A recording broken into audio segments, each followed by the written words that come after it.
할렐루야. 오늘 우리에게 주어진 책은 모세오경 중에 첫 번째 책인 창세기입니다. 그 중에서 아브라함과 사라에게 이삭이 태어날 것에 대한 이야기가 담겨져 있습니다. 오늘 본문은 굉장히 특별한 본문 중에 하나입니다. 하나님께서 사람에게 직접 모습을 보여주셨던 것은 우리가 가지고 있는 성경에 몇 번 나오지 않는데 그 중에 하나가 오늘 본문이기 때문입니다. 굉장히 뜨겁고 더웠던 날씨인 것 같습니다. 물론 고대 근동 지역은 워낙 더운 지역이지만 성경의 말씀을 보면 이날은 유난히 더 뜨거웠던 것 같습니다. 요즘 굉장히 빠르게 찾아온 무더위로 우리가 더위로 고생하고 있는데 아무래도 우리가 겪고 있는 더위보다 더 덥지 않았을까 싶습니다. 본문의 장소는 마므레라는 곳입니다. 이 마므레는 아브라함이 거주했던 헤브론 지역 중에 하나입니다. 이 마므레는 상수리 나무 숲이 우거져서 아브라함이 천막을 치고 거주하기에 아주 적합한 장소였습니다. 뜨거운 날이었습니다. 바람을 쐬기 위해서 장막 문에 걸터 앉아있던 아브라함의 눈에 세 사람이 보였습니다. 그리고 그들을 보자마자 달려나가서 영접하고 땅에 엎드리고는 주여 그냥 지나치지 마시고 물을 조금 가져오게 하고 당신들의 발을 씻기고 나무 아래서 쉬소서. 그리고 떡을 조금 가지고 오게 한 후에 기분이 조금 나아지시면 길을 떠나십시오. 그러자 그 세 나그네가 그렇게 하겠습니다 라고 했습니다. 여기서 아브라함이 그 세 나그네에게 주님이라고 불렀지만 이 중에 하나님이 계신지는 아브라함은 몰랐습니다. 번역상으로 주님이라고 말하기는 했지만 원어 성경으로 보면 이 단어는 그냥 나으리 또는 선생님으로 해석될 수 있는 단어로 사용되어 있기 때문입니다. 이들을 손님으로 맞이한 아브라함은 아내 사라에게 떡을 만들도록 시켰고 또 좋은 송아지를 잡아서 하인에게 요리하도록 했습니다. 그리고 우유와 엉긴 젖을 내놓도록 했습니다. 이 엉긴 젖은 우리가 요즘 먹는 버터와 같다라고 생각하시면 될 것 같습니다. 그 당시에는 손님을 대접하는 관습들이 있었어요. 자기가 거하고 있는 곳으로 오는 모든 외부인으로 하여금 쉴 수 있도록 하고 기운을 회복해서 식사를 할 수 있도록 만들어주는 관습이 있었습니다. 이것은 이제 잠재적인 적을 나의 친구로 만들기 위한 그런 관습이었어요. 또 오늘 본문을 자세히 보시면 처음에 아브라함이 나그네들에게 대접하기로 했던 것은 떡과 물이었습니다. 그런데 준비한 것은 떡, 송아지 요리, 우유, 버터를 준비한 것이에요. 그 당시 손님을 대접할 때 처음에 손님들에게 제시했던 것보다 더 나은 것으로 대접해야 하는 그런 풍습이 있었기 때문입니다. 특별히 이 송아지 요리는 평소 먹는 식단에서 볼 수 없는 굉장히 특별한 것이었어요. 그 당시 족장이나 또는 대단한 권력을 가진 사람들만 먹을 수 있는 요리가 송아지 요리였습니다. 아브라함은 이 세 나그네에게 아주 잘 대접했습니다.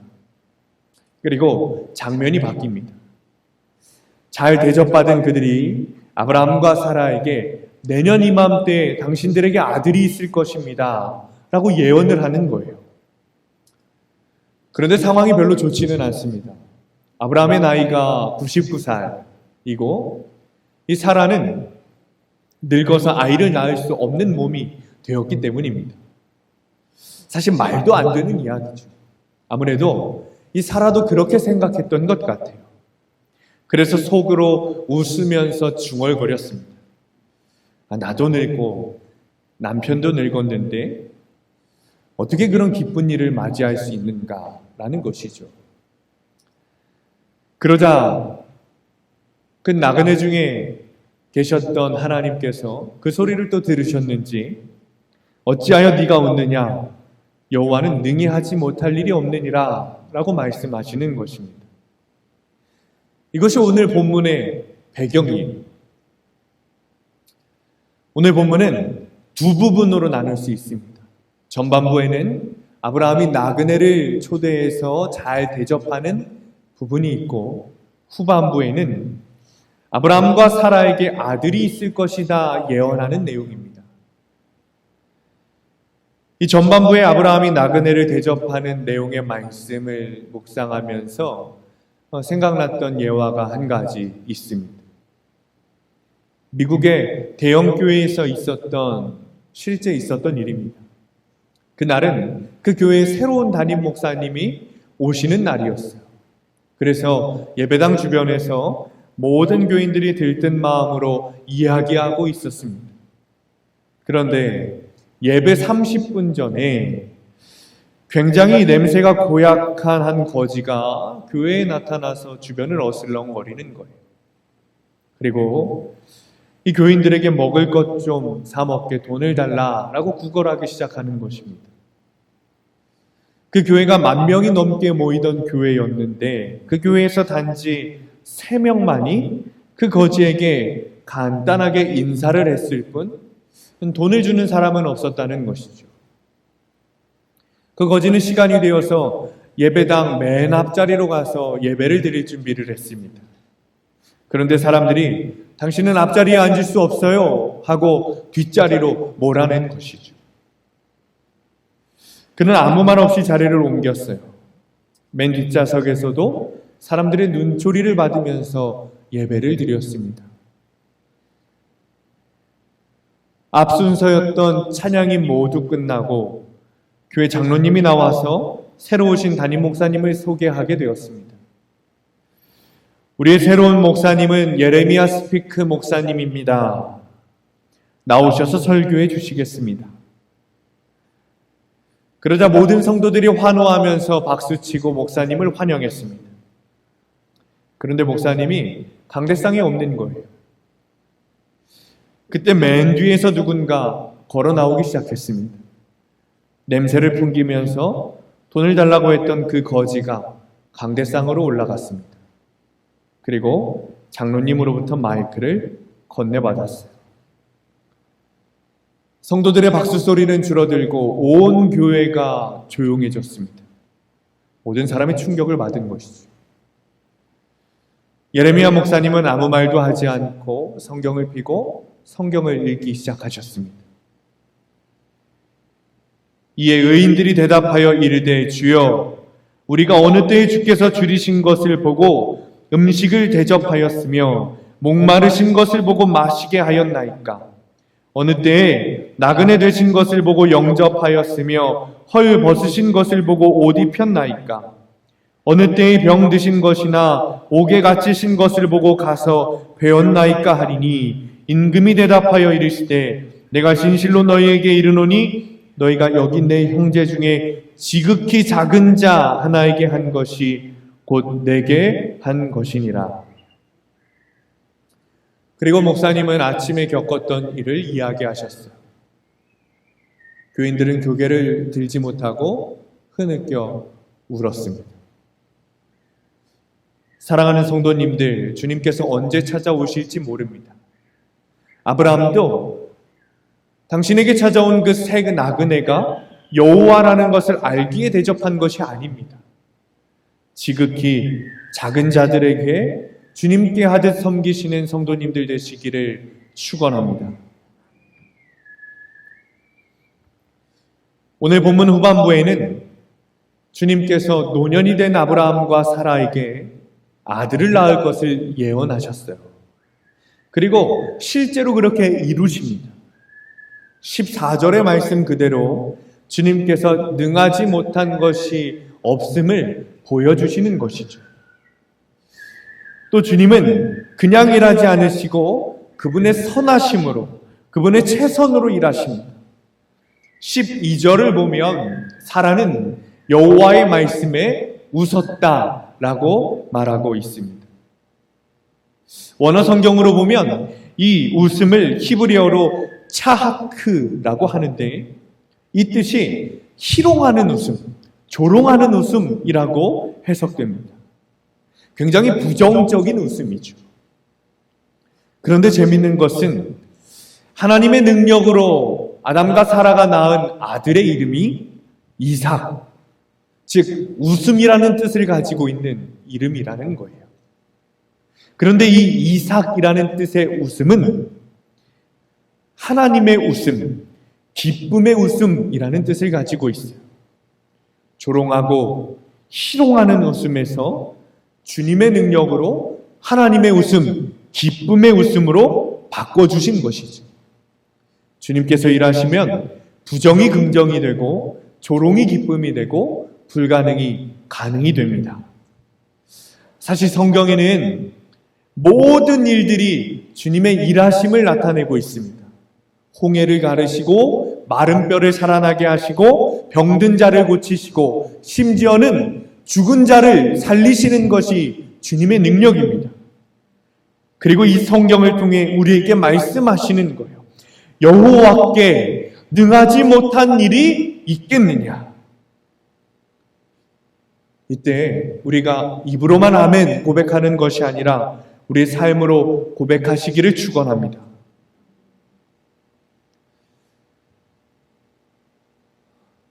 아브라함이 이 이삭을 낳은 일은 아브라함에게 굉장히 중요한 일이었습니다. 이삭을 낳은 일은 이삭 아브라함과 하나님 사이의 언약의 성취에 관한 일이었어요. 하나님은 아브라함에게 4가지를 약속해 주십니다.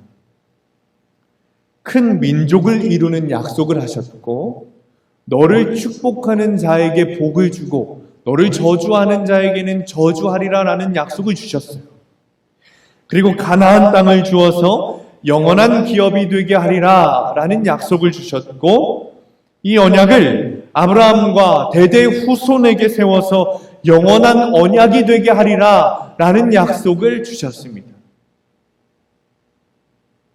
이 언약의 성취는 크게는 이스라엘이라는 선택받은 민족을 이루는 약속이었어요. 그리고 작게는 정통한 대가 끊어진 가정에게 소망이 되는 일이었습니다. 즉, 한 가정이라는 공동체의 소망이 되는 일이었죠. 이 언약을 이루기 위해서는 한 가지 조건이 필요했어요. 무엇입니까? 그 대를 이을 아브라함의 아들이 필요했던 것이죠. 아브라함의 아들이 없으면 그 언약들을 성취할 수 없는 것입니다. 그래서 이 이삭이 꼭 태어나야만 했습니다. 이삭이 태어나는 것은 단순한 일이 아니었어요. 이 언약들이 이루어지기 위해서 반드시 필요한 일이 이삭의 태어남이었습니다. 여러분, 언약이 무엇입니까?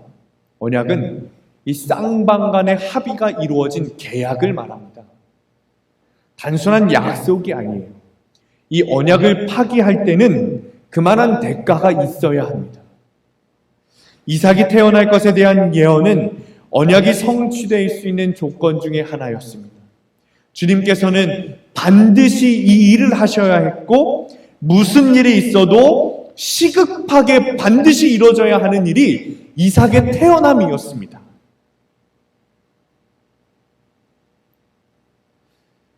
그런데 제 눈에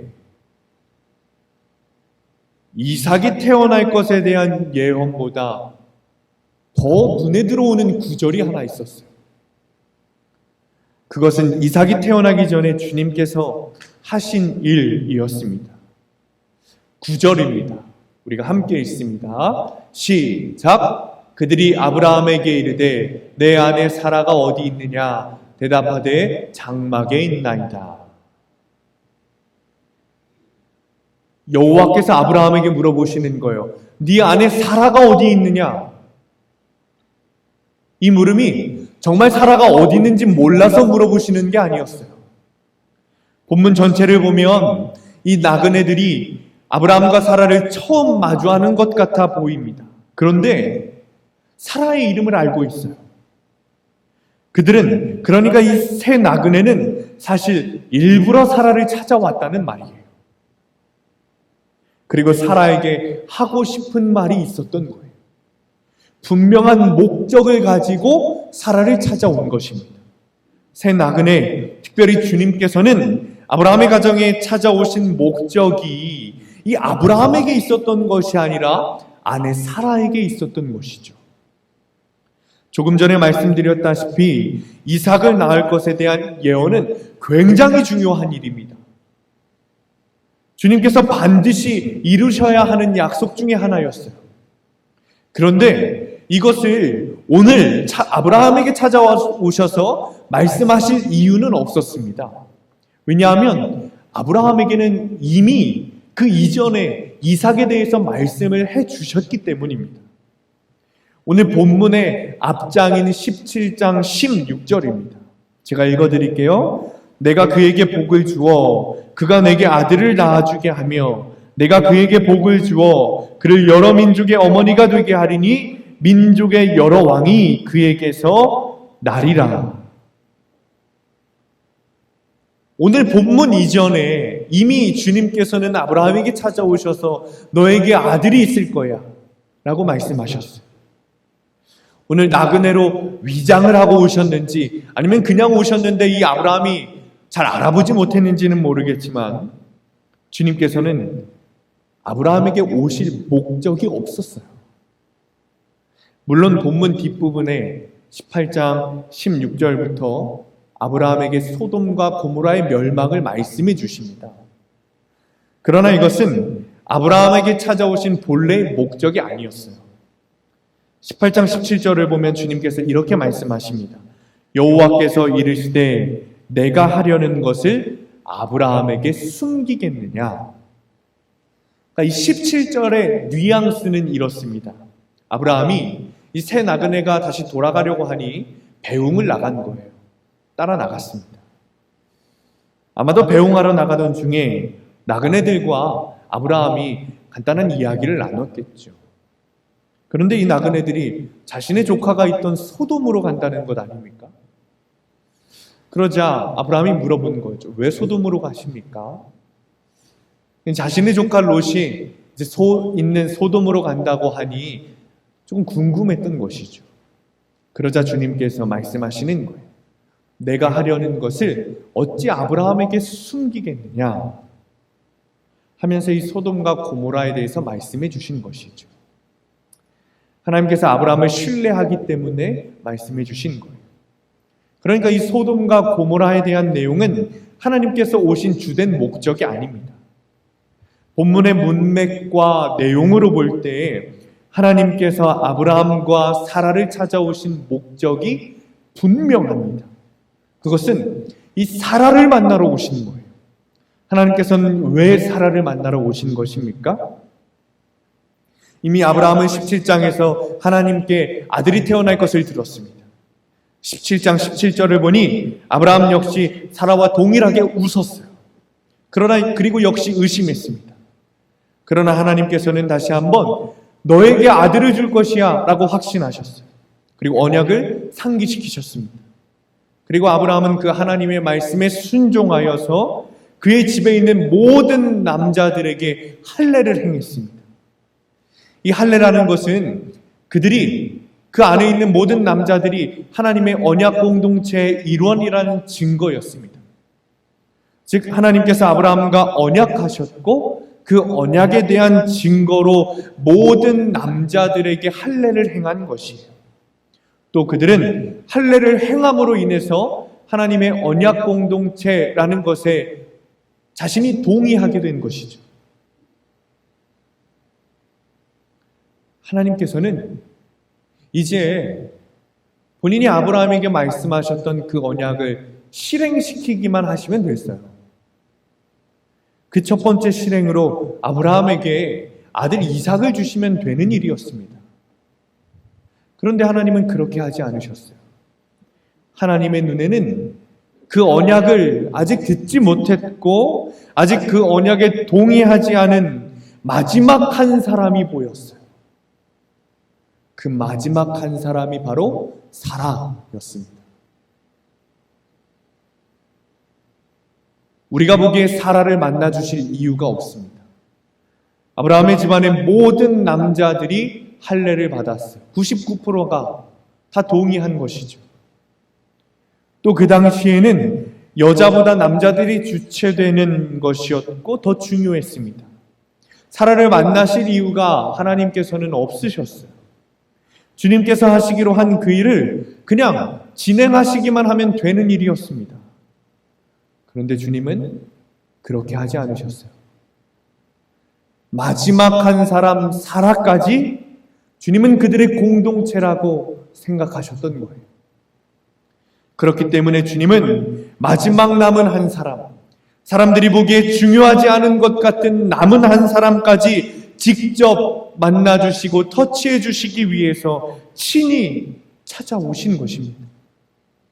그것이 아버지의 마음이고 목자의 마음이고 주님의 마음이었어요. 남은 한 사람까지 소중하게 여기는 마음이지요. 너희 생각에는 어떠하냐? 만일 어떤 사람이 양 100마리가 있는데 그 중에 하나가 길을 잃었으면 그 99마리를 산에 두고 가서 길 잃은 양을 찾지 않겠느냐. 동일한 상황은 아니지만 동일하게 품으시는 주님의 긍휼한 마음이에요.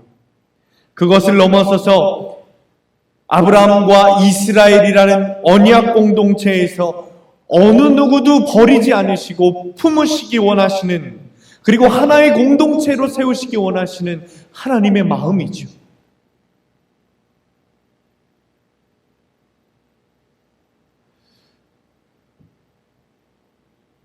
본문을 묵상하고 설교를 준비하는데 저에게 굉장히 두려운 마음이 들었어요. 저번 주에도 말씀을 드렸지만 저는 설교를 준비하면서 저의 생각과 주장을 먼저 생각하지 않습니다. 교회력에 따라 주어지는 본문을 선택하고 그 후에 말씀을 묵상하고 씨름하고 통과하면서 설교를 준비합니다. 성경에서 하는 말, 즉 하나님께서 우리에게 하시고 싶은 말씀을 여러분에게 전해드리고 싶기 때문이죠. 그런데 오늘 본문을 묵상하면서 두려웠던 마음은 이 말씀이 우리 교회에게 주어지고 목사인 저에게 주어지고 여러분들에게 주어주시는 말씀이라는 것이 너무나도 분명했기 때문입니다. 그리고 한 가지 더 저에게 주시는 마음은 우리 수암교회를, 그리고 우리 수암교회 성도님들을 얼마나 많이 사랑하시기에 지금 우리에게 필요한 이 분명한 말씀을 주시는가 했기 때문이에요. 사랑하는 성도님들, 주님께서 저에게 주시는 분명한 마음이 있습니다. 그것은 우리 수암교회를 다시 세우시리라는 확신입니다. 우리 수암교회 공동체를 다시 새롭게 그리고 회복시키려는 주님의 확신입니다. 누군가는 이런 말을 하는 우리를 조롱할지도 모릅니다. 보고 비웃을지도 몰라요. 아브라함과 사라가 처음 웃었던 것처럼 의심하고 조롱하고 희롱하는 웃음을 보일지도 모릅니다. 그러나 주님께서 우리에게 뭐라고 말씀하십니까? 여호와께서 능하지 못한 일이 있겠느냐. 사람들은 우리를 조롱할지 모릅니다. 심지어 아브라함과 사라처럼 우리 역시 주님을 의심하듯 비웃으면서 웃을지도 모릅니다. 그러나 주님은 모든 일에 능하십니다. 모든 일을 하실 수 있으세요. 주님은 우리의 웃음을 바꿔주십니다. 우리의 조롱하는 웃음, 비웃는 웃음을 이삭, 하나님의 웃음, 기쁨의 웃음으로 바꿔주실 것입니다. 그런데 그 전에 주님께서 하실 일이 있으세요. 그것이 무엇입니까? 여러분 한 사람 한 사람 만나주시는 거예요. 그것이 하나님께서 공동체를 세우시고 만드시는 방법입니다. 주님께서는 마지막 남은 한 사람마저 잊지 않으시고 우리를 찾아와 주십니다. 우리의 마음 가운데 간혹 이런 마음이 있습니다. 나는 외롭고 나는 혼자 되었고 나만 다른 생각을 가지고 있고 다른 모든 사람들은 할례를 받아서 주님의 언약 공동체에 들어간 것 같은데 나는 여전히 외톨이처럼. 그러나 여러분, 주님께서는 마지막 남은 한 사람마저도 직접 찾아오시고 만나주십니다. 주님께서 만나주신 마지막 남은 한 사람은 권력 있고 돈 있는 부자가 아니었어요. 그 당시 가장 사회적 지위가 낮은 사람이었어요. 오늘 본문을 보면 심지어 남자들과 겸상하지 못해 다른 장소에 숨어 있어야 하는 사람이었습니다. 그런데 그 사람을 주님은 잊지 않으셨어요. 그 사람 역시 주님께서 세우시고 만드실 이스라엘 공동체였기 때문입니다. 주님과 언약을 맺을 언약 공동체 중에 한 사람이었기 때문입니다. 사랑하는 성도님들, 주님께서 여러분을 만나주실 것입니다. 한 사람도 빠짐없이 한 명 한 명 모두 만나주실 거예요. 주님께서는 우리 수암교회를 다시 세우실 것을 작정하셨고 여러분 모두가 수암교회 공동체라는 것을 알고 계시기 때문입니다. 여러분, 주님께서는 실수가 없으신 하나님이세요. 사랑하는 성도님들, 주님께서 우리를 만나주실 것을 믿으시기 바랍니다.